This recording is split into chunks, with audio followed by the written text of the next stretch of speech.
It's time for the Double Stop with Brian Sword.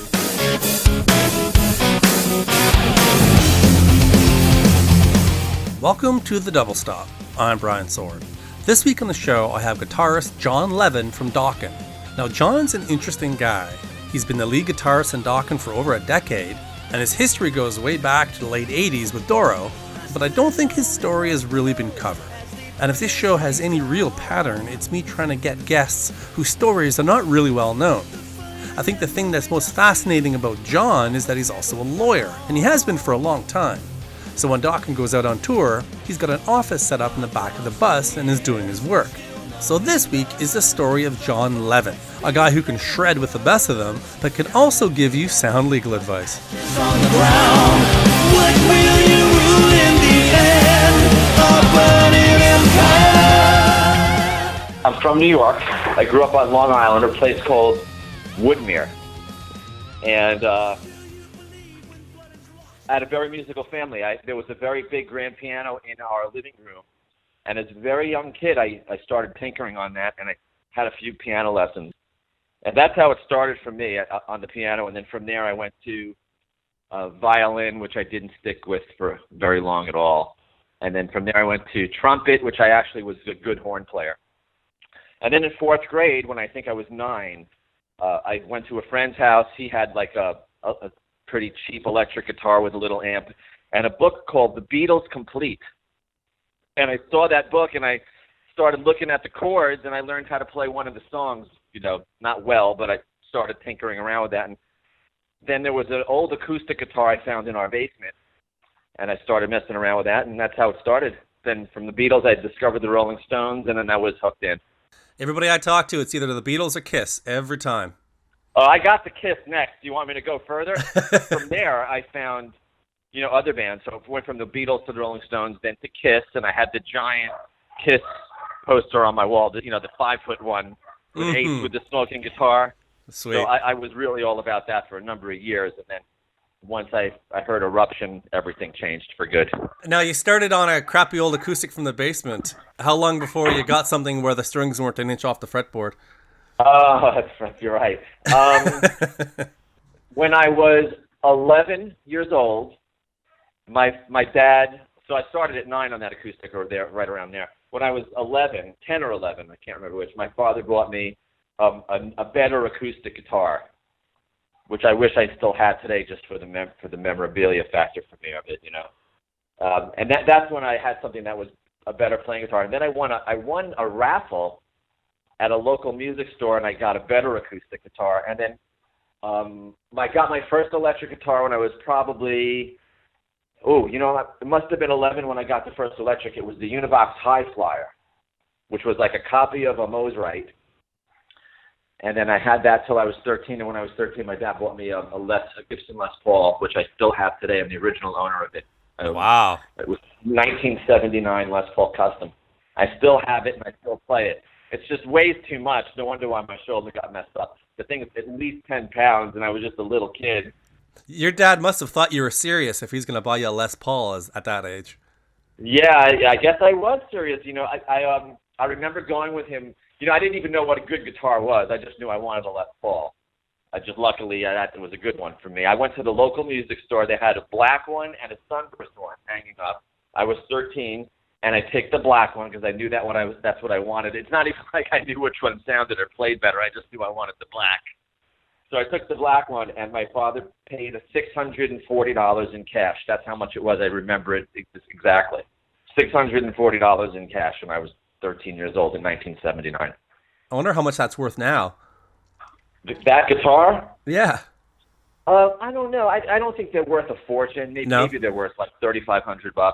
I would never sell it, obviously. Yeah, of course. Believe it or not, I recently had it refretted, and I plug it in and play it here. It just sounds incredible. It's just not usable for me in any capacity other than sitting down because it's just way, way, way too heavy.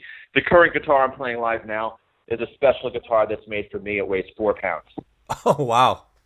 Yeah, 4 pounds. And when I first got it, it was lighter than that. I had to make it heavier because it felt funny. And you said you have back problems? Is that why? Well, I had a shoulder surgery a number of years ago at this point. Yeah, and I have lower back issues too, so it's just from all the traveling, you know. Right. Now, what about your first band? When did that start? First real band or first tinkering band? Well, let's see. First real band was a band called Devious. I dropped out of college in 1986. I started that band in 85. I dropped out in 86 to start playing clubs. And the band was a good band, you know, and that's when things were getting serious because I dropped out of school for it. And I remember my parents weren't particularly happy. So at that point, I was 20 years old. I was 19 or 20, right around there, probably 20. So I was 20, and I dropped out of school to play the local Long Island and New York area clubs.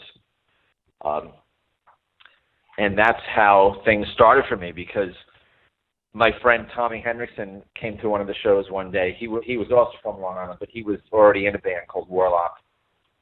And they needed a guitar player, and he called me and, you know, said, "Do you want to come down and audition?" I remember definitively what he said: "When these people tell you something, it happens."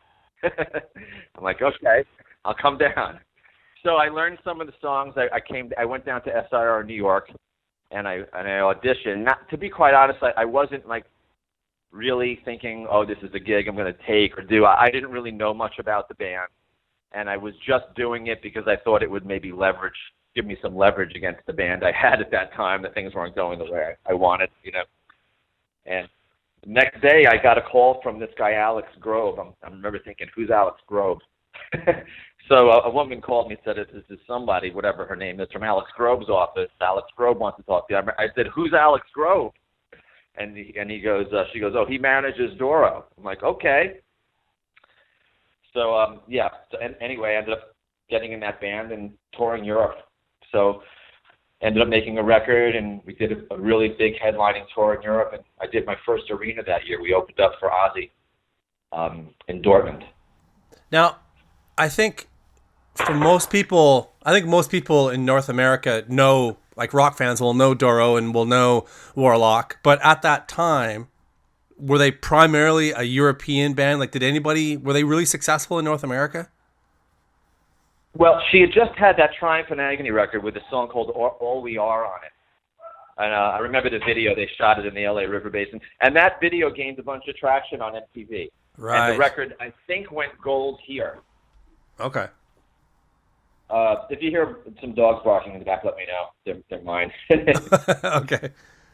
So, yeah, you know, that video went gold. And then once it went gold, the label, which was Polydor International, decided they wanted to throw a lot of money into the project. So we had quite a big budget to do the next record with, and then we went on the road,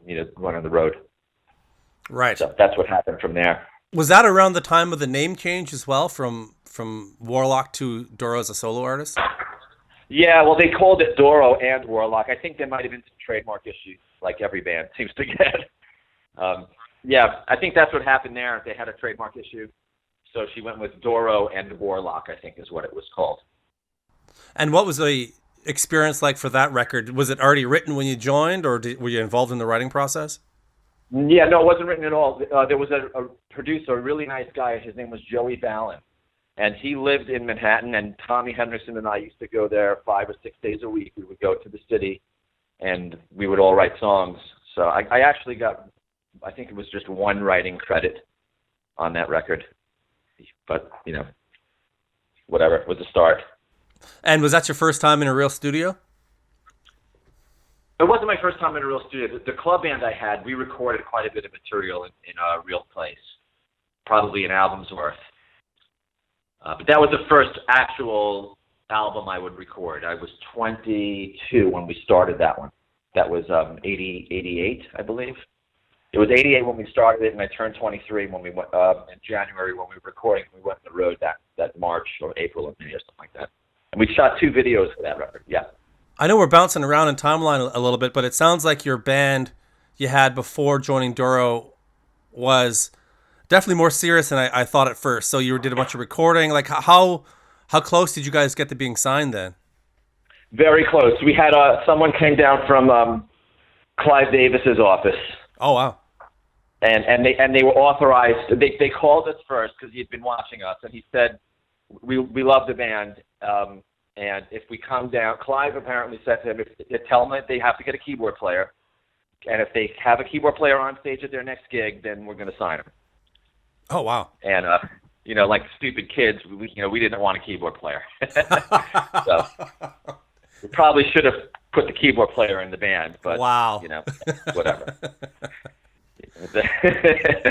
That's what happened there. Well, okay. And was that part of the reason you weren't happy with the band, or were you part of that decision? You know what? I think we all were like, we didn't want to have a keyboard player, but no, I just didn't foresee it at that point as I started learning more about the music business. In my mind, I didn't see that going where I wanted it to go. And it had, having gotten the Warlock gig, I figured, look, I'm definitely making a record, definitely going to make a couple of videos, and I'm definitely going on the road. So a friend of mine who was a little older than me talked some sense into me about this and said, look, you can mess around with this club band thing forever. You want to do that, or you want to jump into the real game right now. So I did it, and it was a good decision. And how was the tour for that record? How was the tour, did you say? Yeah. Oh, wow, the tour was fantastic. In fact, I was just on the road, just came back from Europe recently, and Tommy Henriksen forwarded me a video link of one of the shows when we were kids in Europe, in Berlin, and it was really funny. He didn't know I was in Europe, and I just landed in Berlin, and he sent me that link to us playing in Berlin in 1989. So that was sort of interesting, and I was watching the video, and yeah, we were great. Bobby Rondinelli was the drummer, and the band was just a really, really good band. I mean, you can go look at the video yourself if you search for Doro. I don't know if it's under Doro Pest or Doro 1989 Berlin. If you put in those keywords, you'll see it. And, yeah. So what happened after the tour ended? After that tour ended, they ended it. We were supposed to do an American leg, too. But the record company decided they wanted us to start another record right away because Gene Simmons was going to produce the next one. Oh, wow. Yeah. And right around that time, Tommy, Bobby, and myself had found this other singer. His name was Eric St. Michaels, who's, today now he's been the singer in a band called China for however long. They're from out of Switzerland. So we did in the interim there, we did a quick demo and got signed to Atlantic. So when we got that deal, all three of us left Doro's band. Oh, okay. Yeah. And what year would this have been? Oh, that would have been 90. 90, so it's still, things are still happening for that style of music. So what happened with that band and that deal? We got a manager involved who, quite honestly, in my opinion, looking back, sort of stirred things up in the band and led to our firing the singer, which made no sense at all. Looking back, why would you do that? And then Jason Flum ended up dropping us. And did you ever make it to the studio? We recorded a lot of material, but not album quality. We were basically doing demos in real studios, which didn't make much sense either, I don't think. But, yeah, it was basically that. So we didn't really get to the place we wanted to go with that. And then that's when we all went our separate ways, and I moved to L.A. Tommy moved to L.A. first, and I moved to L.A. I don't know what Bobby did. Yeah, and that's what happened. Then I moved out to Los Angeles, started next band. Okay, what was the next band? Next band was called Ain't No Shame with a singer out of Florida, Roger Ramsey, who's an incredible talent. He's a super nice guy. We still converse today. And then we did a bunch of really, really great demos. I mean, that was sort of like at another level for me. And the band was great. Really, really good. The look was right. Everything was good in that band. Only Nirvana hit and everything came to an end. now you're into 91 and it's kind of and it was over. Kind of over. So, into 91, game over. 93, Jon Levin goes to law school. No, did any of those demo recordings see the light of day in anywhere, like online or whatnot? Yeah, some of them. Someone recently posted a song called Pain and Misery on my website, on my Facebook page, which was one of the demos we did. And if you go, it's up there. If you want to scroll through it, you could probably find it. And, yeah, really good. It was just a demo, but, boy, did it have, I think, really big potential. cross between a little Led Zeppelin-y, a little bit. It was just really good. You know, I'm sure if we would have cut a master from that song, it would have been amazing. But like I said, times changed, and that was it. And the era of the lead guitar player went out the window, and I didn't really feel like I had anything left for myself. I spoke to my father, and he said to me, well, you can go work at Tower Records or you can go to law school. So that was the push right there. Okay, so it's 93. Lead guitar players are, there's no demand, to be gentle. What was it about law school? Like, it's such a far cry from lead guitar. I guess that I had to fall back to what my family, my sister was a lawyer, my brother-in-law was a lawyer. So following in their footsteps, I figured, you know what, maybe I could be a music attorney. So that's what I did. I went to law school and graduated in 96, opened my own law firm right away, and Jeff Pilson, I'm sure you know who he is, was one of my first clients. Ah, now, was that because you knew him already, or was it just a coincidence? We knew each other because Tommy Henriksen joined a band called War and Peace when he moved out to Los Angeles, and that was Jeff's project. So when I moved out here, he introduced me to Jeff, and you know that's how things progressed from there. So you start working with Jeff as a lawyer, in a lawyer capacity. Yes. How does that lead to you being in the band? Well, one day, it was a Friday night, and it was pretty nasty out here, I remember. Went to my dad's house after work. I was in a suit and tie because I guess I had been in court that day or whatever the reason was. And I checked my office answering machine for my father's house maybe at like 6 o'clock or something, or 7 o'clock. And I heard a message from Jeff saying, you know, we lost our guitar player. He didn't say who the band was. He said, hey, John, it's Jeff. We lost our guitar player. Is there a way you can come down? I know this is short notice, but could you come tonight and play a couple of solos? And so I hung up. After listening to that answering machine, I said to my dad, he's like, who was it? I said, oh, it was a friend of mine asked me if I can come play some solos on his demos. So my dad's like, do it. I'm like, well, why would I do that? He wants me to go tonight. We were supposed to go to dinner. He said, go. And it was a sort of a far drive. I wasn't dressed for it. You know, like I said, I was in a suit. I didn't have a guitar. Actually, at that point, I hadn't really touched the guitar much in years. That was going to be my next question. How are your chops? Well, apparently good, because I went down to the studio. It was all the way in Redondo Beach. The door opened, and it was Don who opened the door. And I remember I said, hold on a minute. And I went to the car, threw off my jacket, untucked my shirt. And he opened the door and just literally, I guess he must have probably been skeptical about my ability, because I would have been if I was him. And he just handed me a Les Paul and said, here, play. I remember he must have been really like, this guy probably can't do this job. So I said, can I hear the track first? And he said, no. He said, just solo. I mean, I guess he wanted this to go quickly. So they just literally hit play and record. They didn't even let me hear it. He said, just solo. It's in the key of E or whatever. So I played a solo, and I got one done right away. Then they said, I guess he liked it, because they said, hey, we got another one. Could you do the next song? And the next song was a song called The Irish Song, which I think made its way to a release as a bonus track in some part of the world. The two songs were Maddest Hatter, but it was a different version of the Maddest Hatter, a slower version, not the up-tempo one that we have today, that we're actually now playing on the road. And then the Irish Song. So I did the two solos. It didn't take long. I said, maybe I got them both done really quickly, maybe less than an hour. And after that, we talked for a while, and I left, and I got a call a couple of days or weeks later from Jeff saying, hey, John, how do you do Under Pressure? I'm like, good. Why, what's up? He said, we're headlining the Dallas Starplex on July 4th, 98 it was.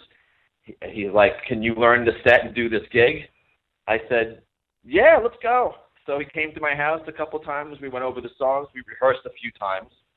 And I did the show, and that was my first, actually it was my second real Dokken gig, because the first one we did for Don's birthday was the first time I ever played with him in June of 98. We played a show for Don's birthday. Don owned a club called Stakeout. And he said to me on the phone he wanted me to come play at the Stakeout. And he told me where and when to come. And I thought he said Steakhouse, not Stakeout. And he gave me like a really cursory directions of how to get there. I don't know Redondo Beach. So I went down there with my girlfriend, and we couldn't find the place. And we couldn't find it to the degree that finally I was going to say, let's just go home.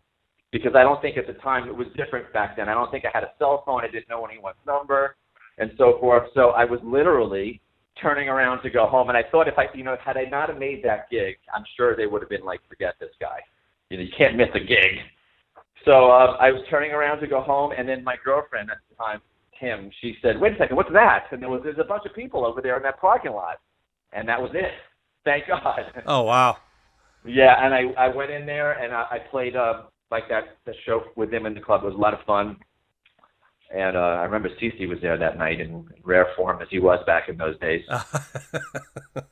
And yeah, it went from there. Then we did the Starplex on July 4th, 98. And that was my first entrance back into things. Okay, so let's get a sense of the timeline. So you were recording some demos for Erase the Slate, was it? For Erase the Slate, which it wasn't Erase the Slate then. It had no name. They were just demoing. Okay, and then Red Beach ended up getting the gig. So what happened there that you were doing some demos and some playing, but you didn't get the actual gig yet? I think that at the time, I'm pretty sure Jeff really wanted me in. Don, I was advised by his manager at the time to take Reb because Reb's got the name. Right. And Reb's a great player too, so I don't think it was a bad decision. And besides, you have to understand also, look, I had real short hair at the time. I was full on lawyering. Had they even said to me, can you do the gig, quite honestly, I don't know if I could have done the gig at that point. This was 98. I opened my office in 97. What am I going to do? Just as I'm building my practice, close it? So I think, right? That's almost as dumb as firing your singer when you have a deal. Right, exactly. It's as dumb as doing that. So, yeah, and I don't think it would have gone over that well. I mean, it took a lot of money to get together to open the law practice. I'm going to close it a year later. It might not have been a great move. I probably would not have done that. In fact, I couldn't have. So, I certainly not lived up to the commitments they had back then because they were doing long tours. So it worked out for the best. And then after Reb joined Whitesnake, they were stuck without a guitar player. They took Alex DeRosso in Europe. Oh, no, they took John Norum next. Had John Norum first, yeah. They took Norum, and from Norum, they were going through the guitar hopping scene.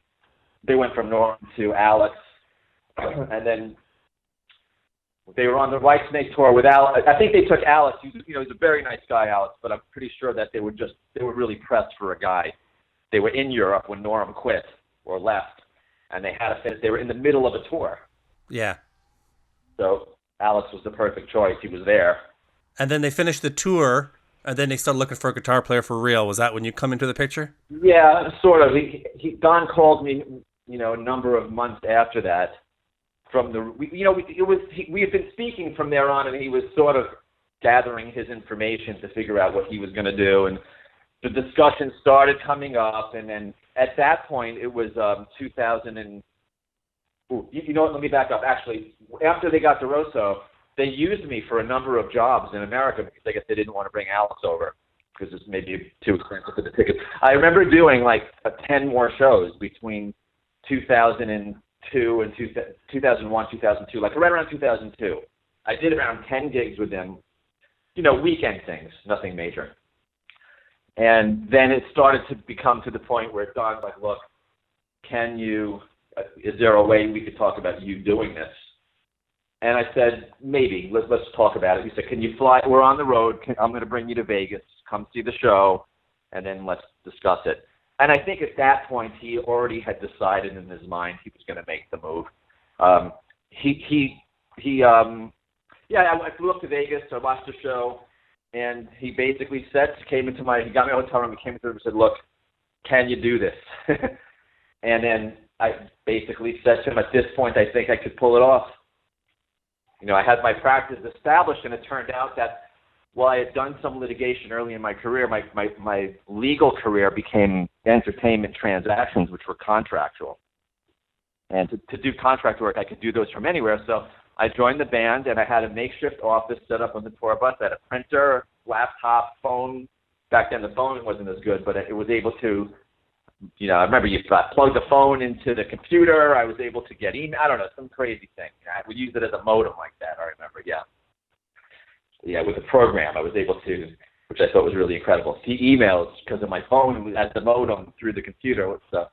And I did that. I worked on the bus, and we made Hell to Pay right before then. And I think people need to remember that by that point, Jeff Pilson was out of the band. So your main champion in the band was no longer there. So obviously over that time, you had very much won over Don.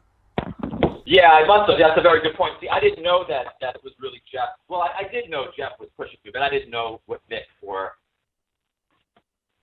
Don thought. I mean, in retrospect, now I know the whole story. I know the manager also was pushing for Reb. And as I said, I think Reb was the obvious choice at that point, not me. And it wasn't until everything came together that it all worked out.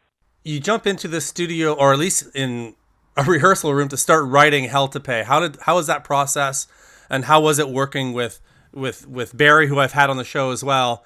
What was the writing like for that record? The writing with that record was almost completely done by Don and myself, writing at his studio that he had in his dad's house.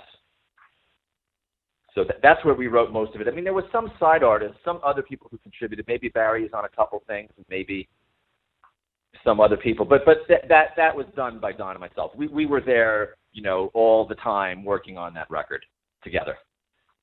And, when we started, the very first session, actually, Don came to my house and just said to me, he wanted to see how the writing was going to go together. He's like, play me whatever you have.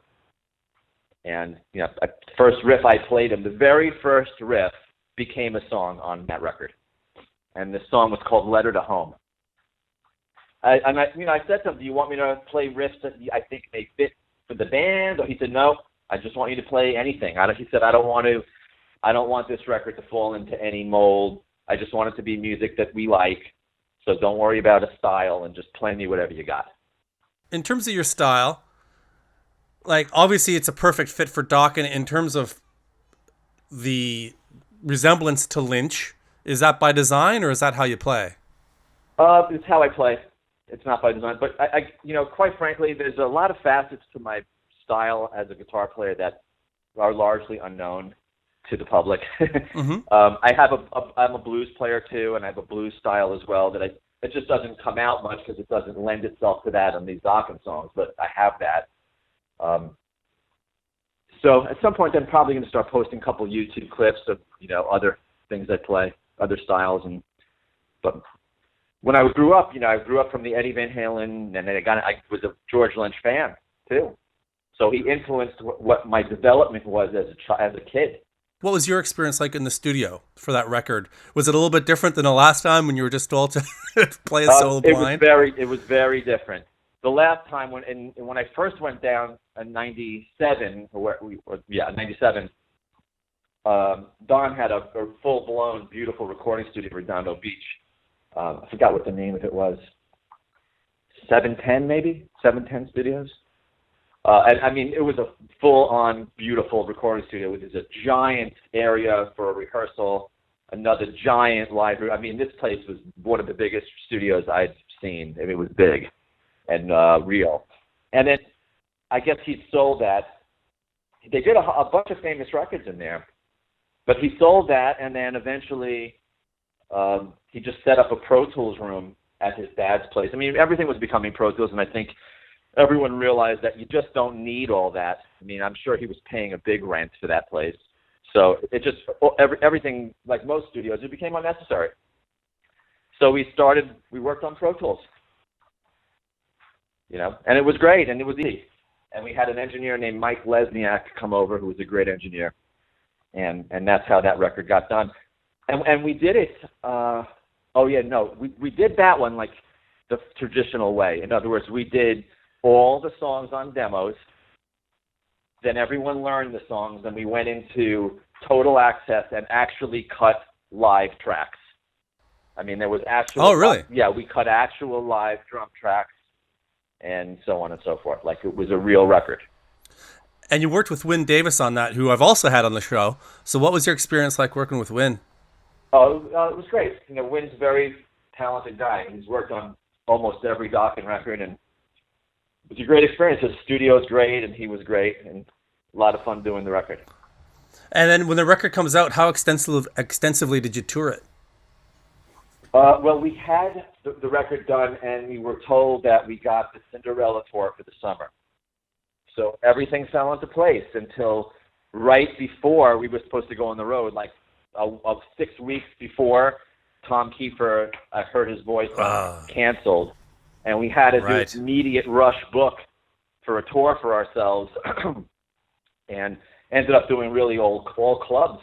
We did a 3 month or 2.5 month club tour because we couldn't get, it was just no time. And we wanted to tour the record.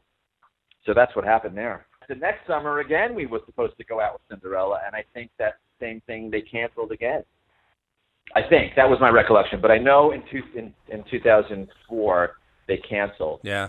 Yeah. Well, Tom's been touring a solo record for quite a while, so it seems like things are all right now, but he had a tough stretch there for a while.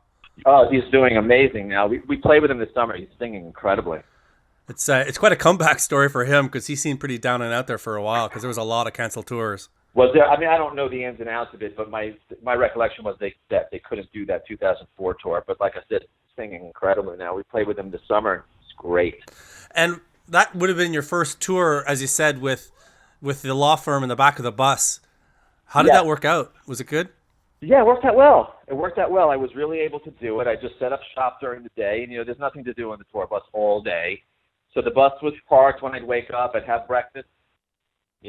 All the crew would go out and start setting up shop. Back lounge was empty, and now I set up shop. There's my office. Or if I had a hotel room, I'd bring it with me. And just all I had was my briefcase, some office supplies, a printer, and my laptop. That was my office. It's so rock and roll. Yeah, and I actually I love it. I did some big deals that summer. I remember doing a deal for the theme song to the music Overhauling, which became a big hit. Oh, right, yeah. Yeah, I did that on the road in 2004. Oh, that's brilliant. Yeah. You finished the tour, and then you just go back to your law firm then, right? Went back to the law firm. Correct. And then, so I guess Lightning Strikes Again was the next record. And that one definitely had a much more classic Dokken. It was much more up-tempo, and it was really well received. Yeah. What was the background on that one? Look, after Hell to Pay, where we basically just do whatever we want, I was always a big Dokken fan. And I said to Don, Don, I could still comment on things as if I'm a fan because I'm still far enough removed. I want to do a record that sounds like the classic Dokken stuff that I grew up in love. And it took some convincing because he kept saying to me the same thing. He's like, John, you have to understand, I can't go back to in time 30 years or however many years it was for him. He's like, I don't remember what I was going through then. I'm a different person now. I can't paint the same painting again. I just don't know how to do it. I said, well, how about this? Let me make you a compilation CD of my favorite Dokken tracks from back in the day. Put it in your car and drive around with it for a month or two. And see if if it can get you into the headspace. He says, okay, do it, and I'll do it. So I did that. He put it in his car. And then I started writing riffs that I felt were something that would fit into the camp, and they came very easily to me.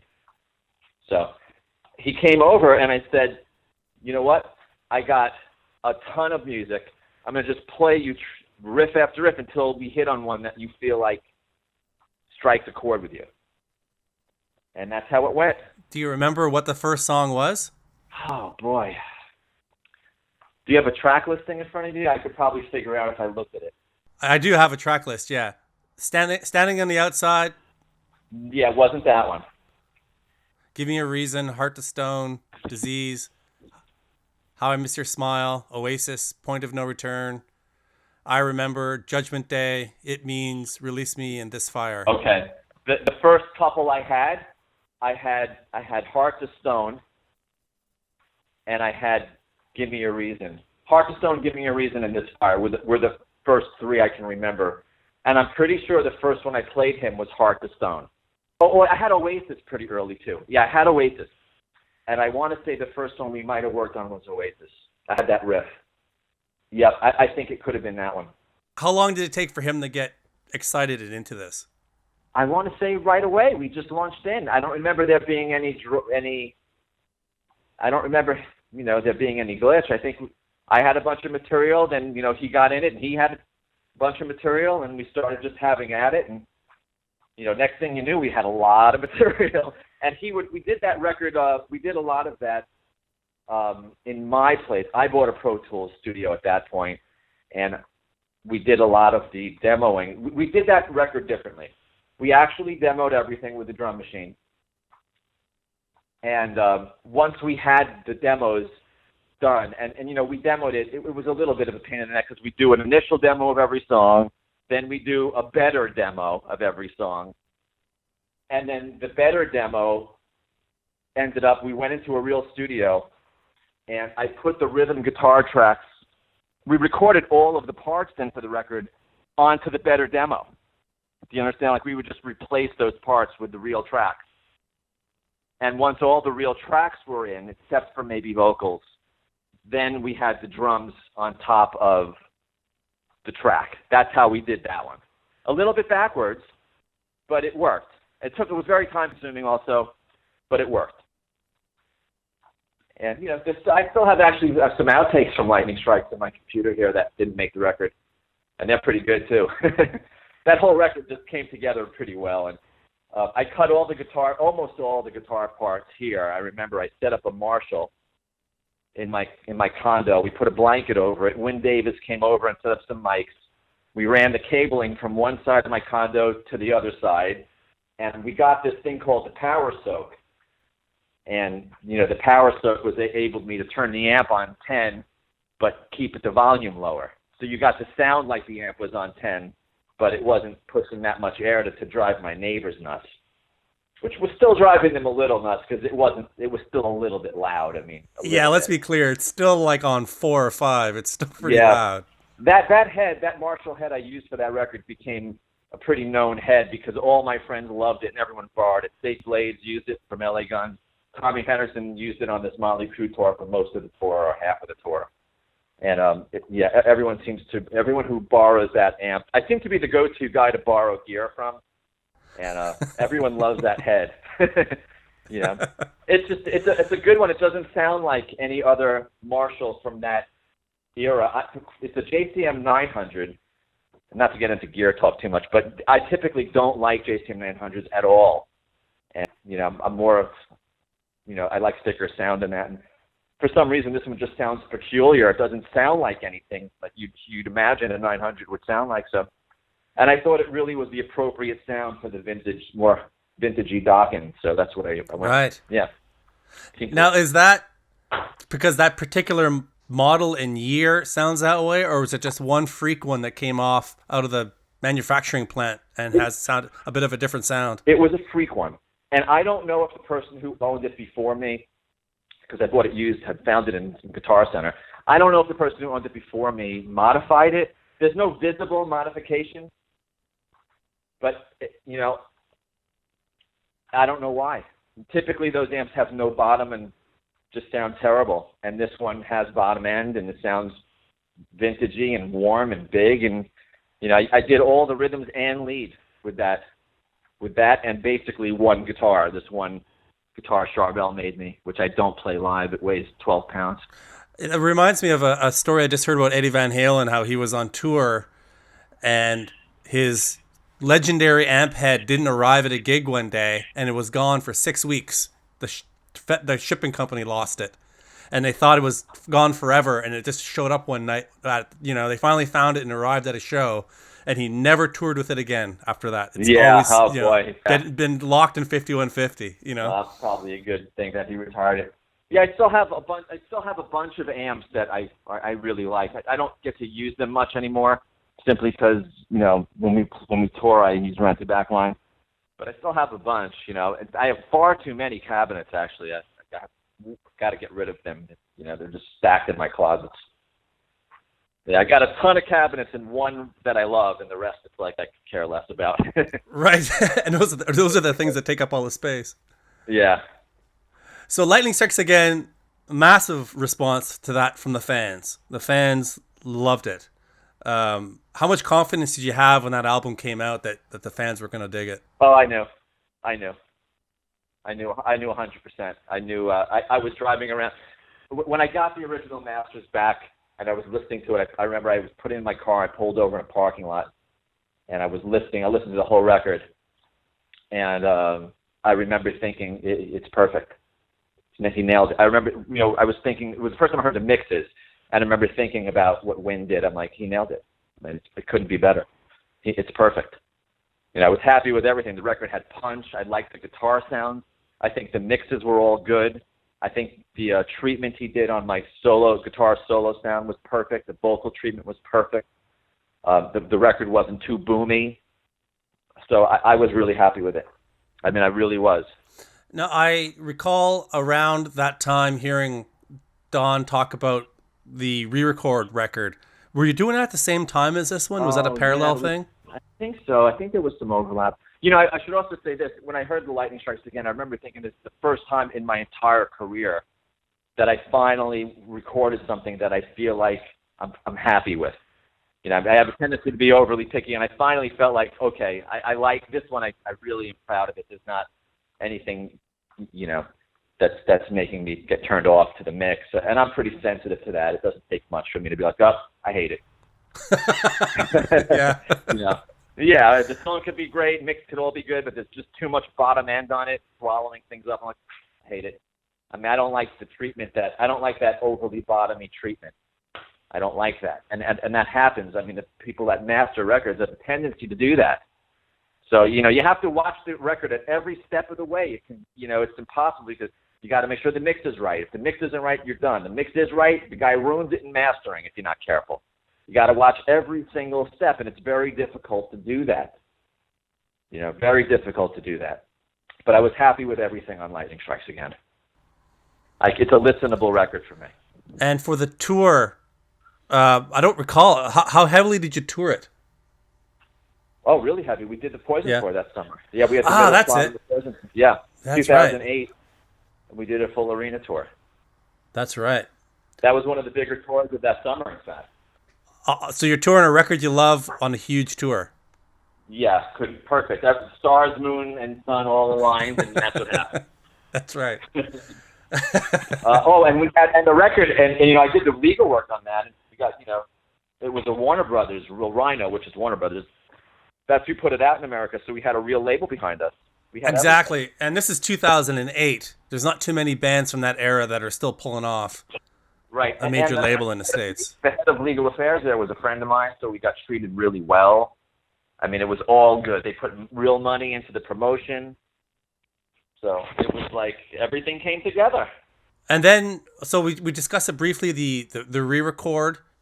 That happened kind of parallel, and that was the next release. So how much did you enjoy going back to those songs you loved so much as a kid and getting a chance to take a shot at them? Yeah, I really enjoyed it, but the record was a total pain in the neck to make. We kept, we didn't have the time to do it. We kept touring, coming back to it, touring, coming back to it, and over such a long period of time, I think at some point the original drum tracks, I remember Barry Sparks came out. We went into the studio, cut the tracks live, real tracks, right? And we were all, after we listened back to it, we were all like, this is the best sounding thing I've ever heard. All of us were like, it sounds incredible. It sounded amazing. Everything was like, you wouldn't believe it. The best guitar sounds, best drum sounds. It just was amazing. And somehow the original drum tracks got lost over the course of time because it took so long to do it. They got misplaced and the record was never the same. So then Mick had to come back and re-record?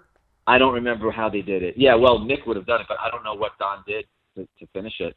I wasn't even, he did. He took care of it. I don't know if he used the demo tracks or if he used earlier drum tracks. I don't know, but something, it became a cheese pull to finish it. After that happened, it was just, it was really tough because then nothing lined up properly, and it just was a hard finish. It was a hard finish. Well, let's move on to Broken Bones, which is the latest, which is another one that was well received and everybody seemed to love. What was your thoughts on the making of that one? Oh, loved it. Most fun of any record we made. Loved making it. We did that. Don and I purchased identical recording studios, identical computers, identical Pro Tools, everything. Oh, that's smart. Yeah. I mean, he may have had a little more software than me for certain parts, but we basically had the same machines. I talked him into that. I said, how cool would it be if we had identical machines? I come to your house, we plug it, take the drive, plug it in. So that's how we did it. So we actually recorded, except for drums, we recorded all the parts of that record in Don's house and my house in our home studios. But we had real studios, I mean, high-end gear, the real deal, you know. And, yeah, that's how we started it. It was just a lot of fun making that one. And we decided that we were going to do something that fit into the Dokken collection, but maybe reached out a little bit more, but still was capable of fitting in. And, you know, had a really good time doing it. That's another record that was really well received. Do you think that's going to be, you know, the last Dokken record, as Don has hinted, or do you see a new one coming up? I don't see a new full-length one. At least I don't see that. And the reason being is it's just a state of the business. You know, nobody buys them. No one buys them.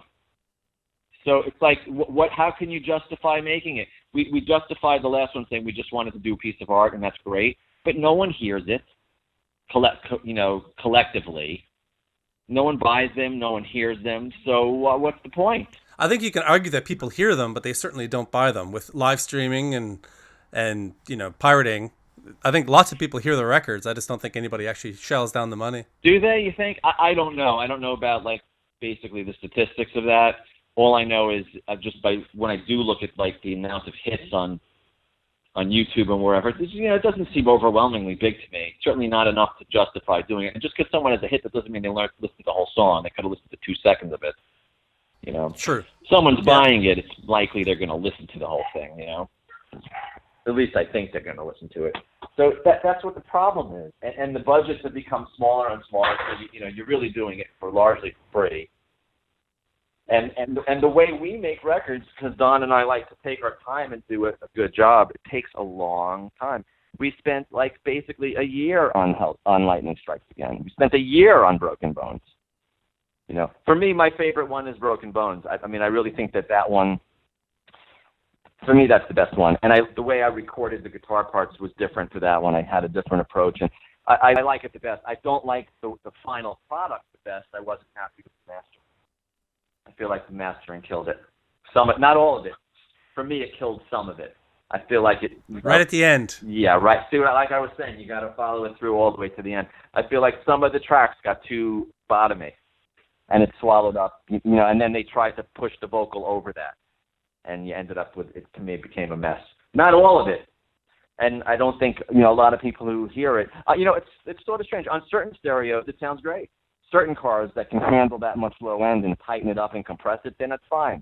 And if you could adjust you adjust your radio. I don't like to have to adjust it, but if you lower the low end, then on certain songs, they're good. But for me, that's what the issue was there in some of it, you know. So the classic, you know, snatching defeat from the jaws of victory? Somewhat, although, you know, look, I'm still overall, I still feel like it's the best one, and I think it's got the best songs. I just like that one the best, for me. And I approached the guitar solos different on that. Whereas in the past, I would just sort of come in, play a lead, and it is what it is, and until I get a good take. I get a good take, it's all over. On that one, our engineer set my Pro Tools studio up so that I can just record solo after solo on top of each other, and it would save all of them, right? So I would come in on a certain day, and I would just record as many solos as I felt like till I ran out of creativity. And I wouldn't even listen to anything back, and I just did that over a period of time, and finally I would listen back to them, and there'd be 10 or 15 or 20 leads, and then it was interesting to see how the direction of the solo would be completely different on the next day. And when I would do it all on the same day, they were all similar. When I would go to another day and I forgot what I did, it was completely different. So I was able to later on objectively pick what I thought was the best approach for that particular song. And so that's a matter of getting your perspective back when you hear it. Right. And that's what I was really happy. I borrowed a guitar from, you know, I'm a Charvel and Dorsey. And I wanted to, because I did it in my house, I wanted to be able to get some sustain without cranking it up too loud and bugging the neighbors, you know. So I wanted to borrow, I called my rep, I said, hey man, you got a guitar that has one of those Dokken sustain mechanisms, you know? So he said, yeah, come over and grab it. So he lent me this guitar, and it was one of Phil Collins has his own model with Jackson, the PC-1, and he did this limited edition of guitars that he painted them like Jackson Pollock, you know, the artist. Yeah. Awesome. And he uses incredibly heavy guitar strings. So as soon as I felt it, I'm like, well, I'm going to have to set this thing up as soon as I get home. I don't know how heavy they were, but that low E string looked like the D string of a bass. I mean, it looked huge. No, I'm not kidding. It was gigantic. Wow. So I tuned it down to a D just to make it a little easier, right? I tuned the low string down to a D because I don't really need the low string that much for soloing. And I wanted to just plug it in and have at it with a couple of solos and see what happened. So I got inspired from this sustaining thing, and I put a solo on maybe 5 or 6 tracks of the record, right? And I listened back to them, and I'm like, I like all of it, except, you know, little things here and there I maybe wanted to change, but I was liking what I was doing. I played it for the engineer, and he's like, you got to keep all of it. And I was like, wait a second, man. Am I locked into now using these bridge cable strings because it's killing my hand? And he said, yeah, you're locked in. I can't fix anything if you want to change a little piece here and there. It's not good. The sound won't match up if you go to a your gauge string. So I became trapped into using the bridge cables, and I used them for the whole record. I didn't change the strings once from the time I got it from Fender through the end of the record. Wow, and that's not a 2-day process. No, I used that one guitar for almost every solo on that record, and it was that guitar and with those strings. And how often would you normally change your strings in the studio? Like every day? Yeah, like every session basically. I change them. Sometimes I'll go 2 sessions. For some reason in the studio, I seem to burn them out much faster. You know, much faster. And one more question about the solos. You talked about how you had all these different options. Was it a matter of when you went back, you could, with proper perspective and some distance, you could pick out the best one? Yeah. Or were you then doing some surgery and taking chunks of different ones and making a new one out of them?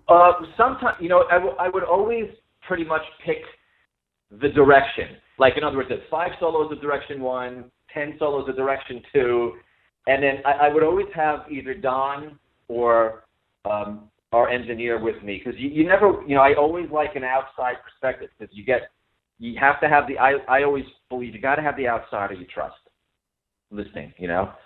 So a lot of times I would do a comp, and I don't know how to do that. My Pro Tools chops aren't great. So our engineer would help me do the comp, and sometimes I would say to him, look, man, you go through it all. I want your opinion. You make a comp of what you feel like works well, and I'll come back and call me when you're done, and I'll come listen to what you did. And so we would do that on sometimes, and I'd let him comp me. And then that would be, you know, sometimes more often than not, I would be happy with what he liked, you know. It would almost always be one approach where he would think maybe a couple riffs for one solo were a little better than the other, and he can comp me that way. Sometimes it was almost one whole solo that made its way through the whole thing, and there'd be one good one. You know, he said, this is it. Fix this one bar here, and you're done. And some of that stuff made it on? Yeah, sometimes it would make it on. Other times it was like one solo. There's a video of me actually online on YouTube doing a pass on one of the songs on a skull guitar I did, and I think that was the full pass that made it onto the record.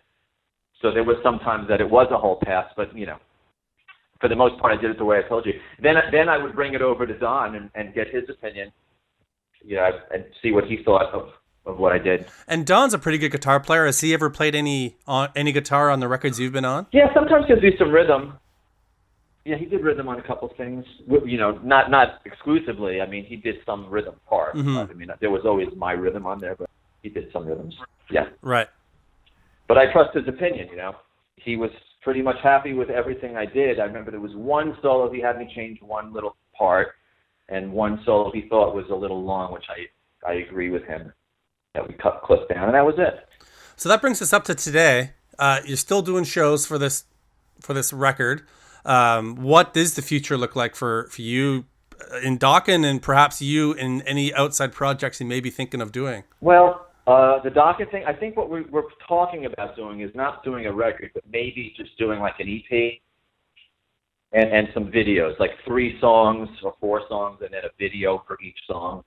And that makes a lot more sense to me. I mean, Don and I have been talking about it. Like, we both feel like it doesn't pay, and it's a waste to spend a year making a new record. We just don't think we're going to do that.